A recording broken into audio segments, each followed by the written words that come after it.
Dans la capitale royale de Paluma, des demi-hommes sont en train de mettre des caisses dans la cargaison. Un homme leur dit de se dépêcher, sinon il les réduira en bouillie. Un marchand nommé Banaza arrive et les remercie d'avoir rempli toutes les caisses.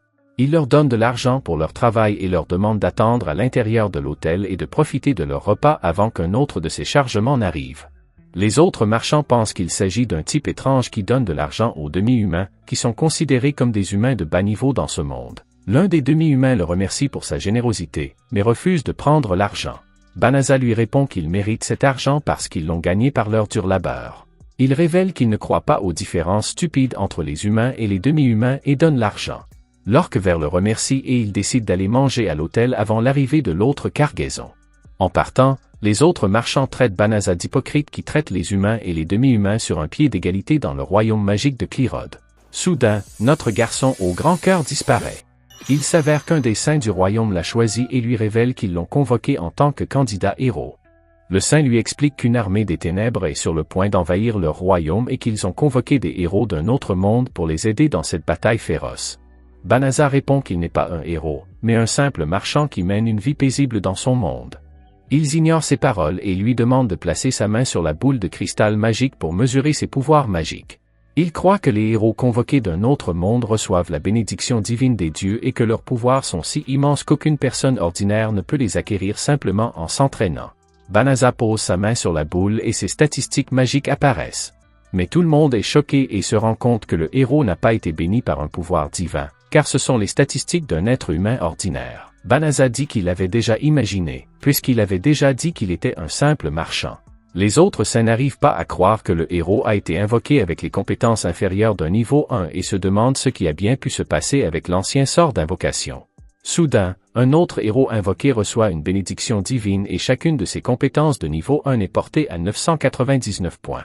Ils réalisent que cet homme est le héros qu'ils attendaient et lui demandent de sauver leur pays grâce à son immense magie.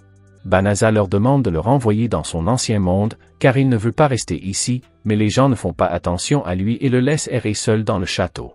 Au début, il ne croit pas qu'il se trouve dans un autre monde, mais il se rend compte qu'il doit rencontrer le roi pour dissiper ses doutes. Il interroge le roi et son serviteur lui révèle qu'il a été convoqué dans ce monde par une porte qui a déjà été fermée et qui ne peut être rouverte. Banaza se demande comment il peut retourner dans son monde, mais le serviteur lui révèle que son monde n'a pas assez d'énergie mana, qui est utilisée pour ouvrir une nouvelle porte. Il l'autorise à vivre dans leur monde et lui offre une place dans la forêt de Delaveza, mais à condition qu'il ne parle à personne de son erreur. Le roi le rejette en tant que héros, le jugeant pathétique, et l'envoie dans la forêt de Delaveza. En chemin, Banaza interroge l'homme lézard sur ce monde et celui-ci lui révèle qu'on lui a demandé de ne pas lui parler avant de l'avoir emmené dans la forêt. Banaza pense que l'homme lézard est un esclave comme les êtres de son monde, mais il s'en moque en révélant que cela n'existe pas dans ce monde. En fait, tous les humains et les demi-humains vivent ensemble dans ce monde. Ils arrivent dans la forêt de Delaveza et l'homme lézard leur donne un sac sans fond, que le roi leur a dit de donner à Banaza. Banaza est heureux de voir le sac sans fond également dans ce monde et l'homme lézard lui révèle qu'à l'intérieur se trouvent toutes les choses nécessaires, y compris de l'argent et de la nourriture, qui l'aideront à survivre dans ce monde. L'homme lézard décide de partir et conseille à Banaza de quitter cette forêt au plus vite s'il veut vivre longtemps. Banaza est choqué, mais décide de l'ignorer, car il pense qu'il ne sait pas où aller dans ce royaume. Il ouvre le sac et se réjouit qu'il fonctionne, comme dans son monde. Il regarde les statistiques et les objets qu'il a reçus en cadeau du roi. Il décide de sortir une épée en cas d'urgence, mais il est surpris de voir apparaître des limaces. Il pense que les slims sont des créatures faibles et qu'ils ne l'attaqueront pas, mais il se défend avec son épée après qu'ils aient essayé de fusionner avec son corps. Soudain, des statistiques apparaissent et révèlent qu'il est passé du niveau 1 au niveau 2. Banaza n'en croit pas ses yeux, car on lui a dit que le niveau le plus élevé dans ce monde était le niveau 1. Les statistiques lui montrent son niveau 2. Elles lui montrent des pouvoirs et des capacités de niveau 2 avec des points, mais il est surpris par le signe infini et se demande ce qu'il peut bien signifier. Soudain, il se rend compte qu'il a acquis une nouvelle compétence qu'il peut utiliser pour parler au système. Il l'active immédiatement et le système commence à lui parler des sorts qu'il a acquis en montant de niveau. Banaza n'arrive pas à croire qu'il a acquis autant de sorts juste en tuant ses hommes slim, mais il décide de se rendre dans la forêt pour trouver un endroit sûr où camper. Le système l'avertit de ne pas s'y rendre, car la forêt de Delaveza est contaminée par une forte concentration de malicium. Banasa demande une explication et le système révèle que le malicium est un terme générique pour les substances liquides ou gazeuses émises par les démons qui causent des dommages aux races humanoïdes. Cependant, le système indique que s'il veut nettoyer la zone de la magie maléfique, le sort consommera un tiers de sa magie. Banasa ne se soucie pas de sa magie et demande au système de le faire. Le système s'exécute et purifie la forêt avec un immense cercle magique. Banasa n'en revient pas de la puissance de sa magie, mais il est surpris lorsque le système lui annonce qu'il a encore gagné un niveau. Pendant ce temps, au palais royal, la princesse est en colère contre le roi qui n'a pas traité correctement le candidat héros invoqué et elle pense que si l'on ne s'occupe pas de lui, le garçon sera tué par l'armée des ténèbres. Le roi ne se soucie pas du faible marchand et dit qu'il est une ordure humaine qui ne pourra jamais devenir un héros. Soudain, l'un des saints arrive et révèle qu'il a trouvé la preuve que la magie sacrée la plus puissante, la purification, a récemment été utilisée dans le royaume. Le roi croit que le héros aux cheveux d'or a utilisé le sort de purification, mais il est choqué lorsque le saint lui révèle qu'il l'a utilisé dans la forêt maudite. Pendant ce temps, dans la forêt, Banasa regarde les statistiques et n'arrive pas à croire qu'il est monté en niveau sans avoir tué de monstres.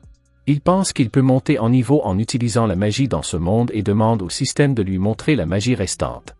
Le système le fait et il n'arrive pas à croire que toute sa magie a été restaurée. Le système lui conseille alors de changer de magie, pensant que cela pourrait lui faire du bien. Banasa accepte et le système le transforme en une belle fille. Banasa regarde sa belle forme, mais pense qu'elle lui causera beaucoup d'ennuis. Le système le transforme ensuite en un homme qu'il juge fantastique et pense que personne ne le reconnaîtra ainsi. Le système l'informe également qu'il peut utiliser la magie de téléportation et il lui demande de le faire en le téléportant dans le royaume. Le système s'exécute et Banasa est heureux de posséder cette magie étonnante, mais il est attristé lorsqu'il se rend compte qu'elle ne peut pas le téléporter dans son monde. Il décide alors de se rendre à la guilde des aventuriers pour s'inscrire en tant qu'aventurier et gagner de l'argent en accomplissant les quêtes qui lui sont assignées. Il entre dans la guilde et la fille elfe l'informe des règles d'inscription. Elle lui demande son nom et il cache son identité en révélant qu'il s'appelle Flio. La jeune fille lui remet un badge et lui dit de le garder avec lui, car il sert à déterminer le rang d'un aventurier. Flio se dirige vers le tableau pour trouver une quête de son rang, mais il est surpris de voir une fille qui demande aux autres de l'accompagner dans la forêt. La jeune fille est prête à payer pour cette mission et révèle que sa famille y vit. Mais aucun des aventuriers n'est prêt à accepter la mission, car ils pensent que la forêt est pleine de démons qu'ils ne peuvent pas vaincre. Saisissant l'occasion, Flio accepte son offre et accepte de l'emmener là-bas. La jeune fille n'en croit pas ses oreilles et pense qu'il ment, mais Flio lui répond qu'il peut l'emmener grâce à son sort de téléportation. Les autres aventuriers sont choqués par cette révélation et n'arrivent pas à croire que ce garçon puisse utiliser un sort légendaire, ce qui fait comprendre à Flio que le sort de téléportation n'est pas pour les débutants. Une chevalière royale, Balirosa, arrive avec ses amis et demande à Flio de prouver qu'elle peut vraiment utiliser le sort. Elle dit que le sort de téléportation est un sort avancé qui ne peut être utilisé que par des sorciers de haut niveau.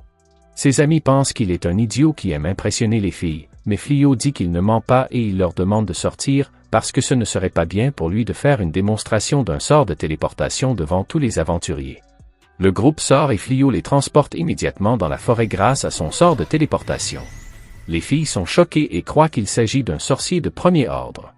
Balirosa s'excuse auprès de lui de ne pas l'avoir cru et d'avoir été impolie, mais elle est surprise lorsque la jeune fille lui révèle que le malicium de la forêt a disparu.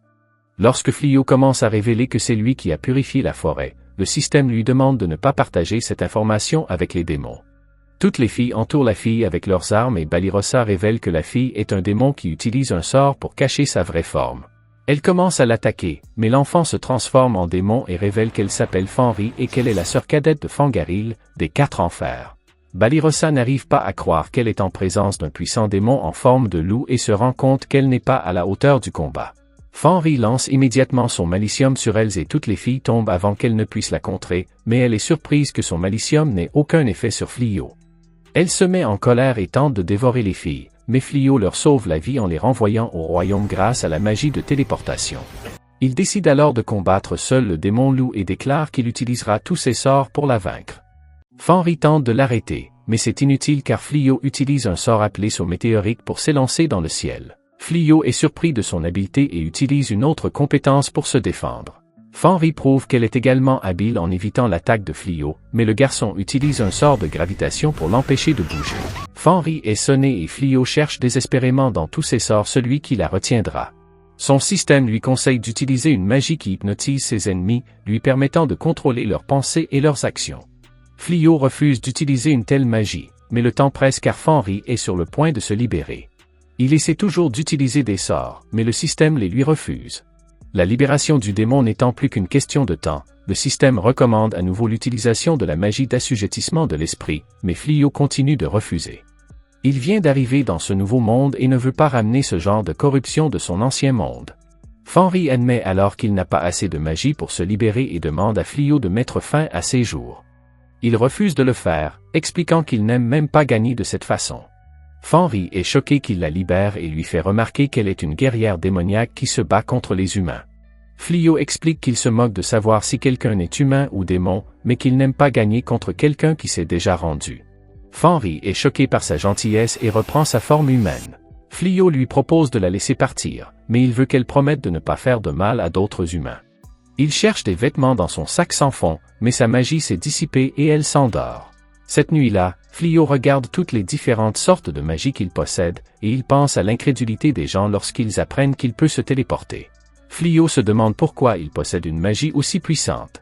Fenris se réveille et se demande comment elle a pu perdre alors qu'elle est résistante à la magie. Elle se rend compte que Flio l'a soignée pendant son sommeil et elle fait remarquer que d'autres personnes l'auraient éliminée dans son sommeil. Flio ne l'a pas fait et elle se jure de ne plus jamais combattre les humains. De plus, Flio a démontré un pouvoir tellement immense qu'elle a décidé de le reconnaître comme son maître et elle se promet de consacrer sa vie à le rembourser, mais elle n'est pas obligée de le faire. La jeune fille lui propose même d'être son esclave. Flio refuse de posséder des esclaves, mais elle est convaincue qu'elle peut le servir et faire n'importe quoi pour lui. Flio cède et lui permet de le suivre dans son voyage. Plus tard, Flio lui raconte comment il a été appelé dans ce monde et qu'il n'a pas réussi à devenir un candidat héros parce qu'il était trop faible. Il lui montre son apparence réelle et lui explique qu'il ne sait pas quoi faire ensuite, qu'elle va regretter de l'avoir suivi, mais la jeune fille lui explique que sa race ne vit que pour celui qu'elle reconnaît comme son maître. Peu importe qui il est et d'où il vient, Fenris se promet de toujours lui être fidèle. Flio accepte à nouveau de l'avoir à ses côtés et la jeune fille n'en est que plus heureuse. Pendant ce temps, au château, le roi est déçu d'apprendre que le héros a laissé éliminer les troupes dont il avait la charge. L'idiot blâme les soldats pour la panique et explique qu'il a fait tout ce qu'il pouvait pour les sauver et s'en va, mais un autre soldat dit au roi que le héros est resté assis pendant tout ce temps. Il s'est ensuite enfui pendant que tous les autres se battaient. Le héros est furieux de constater qu'aucune de ses compétences ne s'est améliorée, même après un mois d'entraînement. Il ne peut se battre que contre des monstres faibles, et est impuissant face à n'importe quelle bête. C'est alors que la servante du héros, Tuya, arrive. Ce type est une véritable ordure et il lui dit de venir avec lui pour qu'il puisse faire des choses cochonnes avec elle. Le lendemain, Flio décide d'aller à la guilde des aventuriers pour gagner de l'argent, mais il n'arrive toujours pas à s'habituer au fait que Fenris l'appelle maître. Un marchand les prend pour un couple marié, Flio pense donc qu'il sera plus facile de voyager ensemble discrètement s'ils agissent comme un couple. Fenris accepte volontiers d'être sa femme, car c'est le rêve de toute femme d'avoir un mari fort. Flio tente de lui rappeler qu'ils ne feront que semblant, mais il est trop tard car elle l'appelle déjà « chérie ». À la guilde des aventuriers, Fenris se procure des accessoires assortis à ceux de Flio. Elle rappelle que son espèce célèbre un rituel de mariage au cours duquel un couple avale les os des proies qu'ils ont chassés ensemble.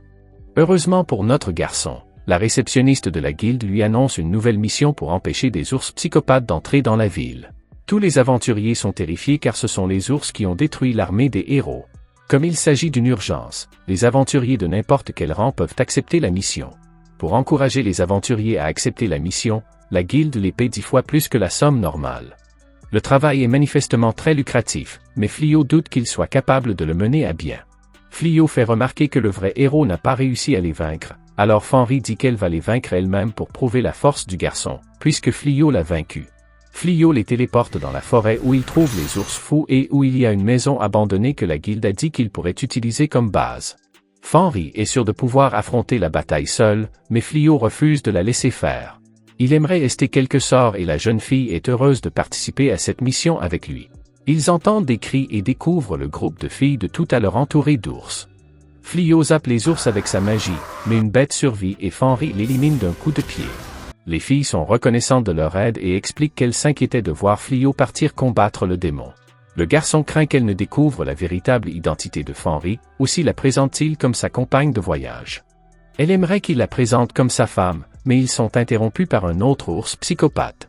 L'ours se dirige vers Fenris, mais elle l'arrête d'un regard terrifiant.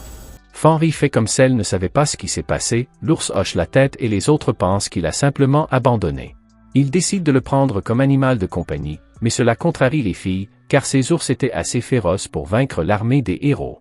Fenris dit que c'est une raison de plus pour le prendre comme animal de compagnie, mais Fléau voudrait l'empêcher de faire du mal aux autres. Fléau lui met un collier qui l'empêchera de devenir sauvage et utilise la magie de la mutation pour le transformer en quelque chose de plus gentil. Les filles n'en reviennent pas. Les filles remercient Fléau de les avoir sauvées une fois de plus et se présentent.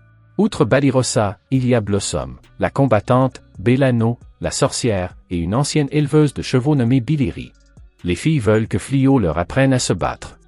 Balirosa révèle que le héros était furieux lorsque son armée a été vaincue par des ours, et qu'il a déclaré qu'il ne dirigerait plus jamais d'armée. Il ne reviendrait sur sa décision que s'il trouvait des gens en qui il pouvait avoir confiance pour le servir. Le héros s'enferma dans sa chambre jusqu'à ce que ce moment arrive, et le roi ordonna à tous les chevaliers de se consacrer au combat jusqu'à ce qu'ils puissent éliminer les bêtes au niveau des ours fous. Les filles ne peuvent pas vaincre un seul ours ensemble, elles ont donc besoin de l'aide de Fléau. Notre garçon ne sait pas du tout comment fonctionne la magie, il n'est donc pas en mesure d'enseigner à qui que ce soit. Fenris a autre chose en tête, mais elle est super jalouse des filles qui tentent d'approcher son supposé mari.